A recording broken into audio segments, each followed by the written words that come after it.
VP candidate J.D. Hillbilly Elegy Vance was trying to rock down to Electric Avenue today, speaking in Motown, Detroit, Rock City. And in this breaking story, he was espousing regarding cognitive dissonance and denial. But prior to showing that to you in just a few seconds, clearly I need to show you some of the key moments. He's in Detroit.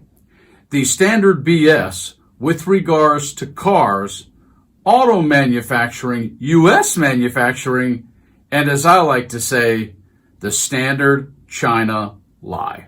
Again, the people in the city of Detroit made great American products. Instead of forcing Americans to buy electric vehicles manufactured in China, we're going to let Americans buy whatever the hell they want. We know they're going to buy something made in the great state of Michigan. They're going to buy American. He actually said that when he's running with a man, Donald Trump, who on not one but two occasions on late night television got caught talking about how much he wanted to sell his special, fabulous, brilliant ties, all made in China.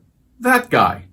And then JD got the climate change question and listened to the audience. What would you say to voters who maybe agree with a lot of your policies but are concerned about climate change and environmental impact of the automotive industry? So here's what I'd say, Sarah, and I appreciate the question. They're booing over a climate change question while people are dead in North Carolina and Georgia because of yet another unusually strong hurricane. It's staggering. But it continues, because then he gets a question about Bob Woodward, the American iconic journalist, and this is what he said regarding Woodward, Trump, and Putin. I wanted to ask you about Bob Woodward's new reporting, specifically about Trump and Putin's calls. Have you had conversations with the former president about his relationship with Putin and what those calls entailed? I honestly didn't know that Bob Woodward was still alive until you just asked me that question. That's what little I know about Bob Woodward is that the guy's a hack.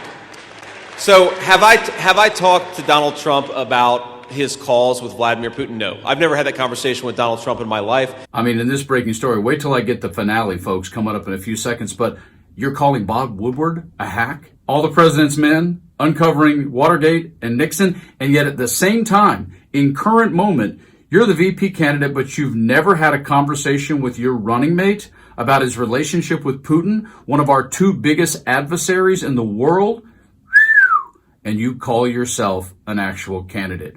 Wow. And then, of course, he had to go and mock Kamala Harris because it's required on the campaign trail with regards to The View, only it's the absurdity of the question he pitches out to the audience. I guess this morning, Kamala Harris had an interview with The View. I am shocked that we don't have a whole lot of The View watchers here. Really, JD? That would be like me speaking in Hollywood and asking how many people just invited Steve Bannon and Alex Jones to their dinner party. You are pathetic, man. Do better. But here it is, our breaking story and the clip you have to see from the speech today in Detroit of J.D. Vance dealing with the concept of an old staffer story and rioting. We're in the city of Detroit today, where we learned in a recent Jack Smith filing that a Trump campaign aide in 2020 allegedly urged supporters to riot at the ballot counting center. So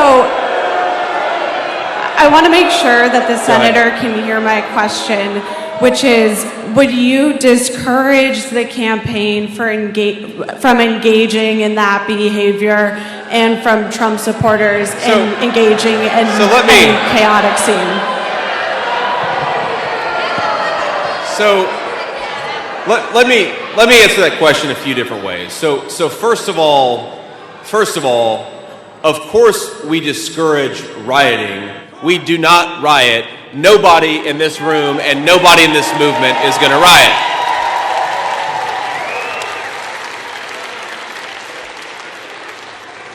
Second of all, your question is about a Trump campaign staffer. And I'll tell you that if you get 1,000 people together, and the Trump campaign probably has a lot more than 1,000 campaign staffers, you're going to find somebody who's willing to say anything, especially in a leaked a leaked message or a private communication. The idea that the Trump campaign, either in 2020 or 2024, is encouraging people to riot is disgraceful. Of course we're not doing that. And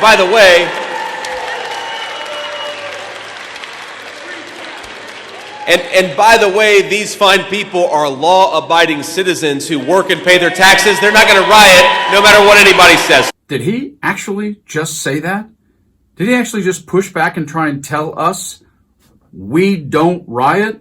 Maybe JD has forgotten that digital video doesn't expire.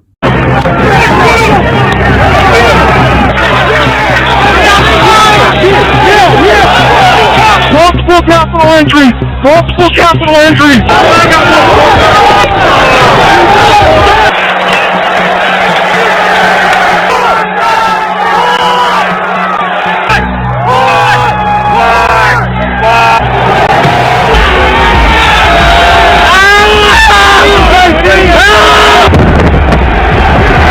These people are more pretend than Kermit the Frog. It's as if January 6th was somehow reported by carrier pigeon. There's literally nothing else to say, folks. Pass it on to your friends. Share it with everyone you know. Vote Harris Walls. And please, do what Barack Obama said. Don't boo. Vote.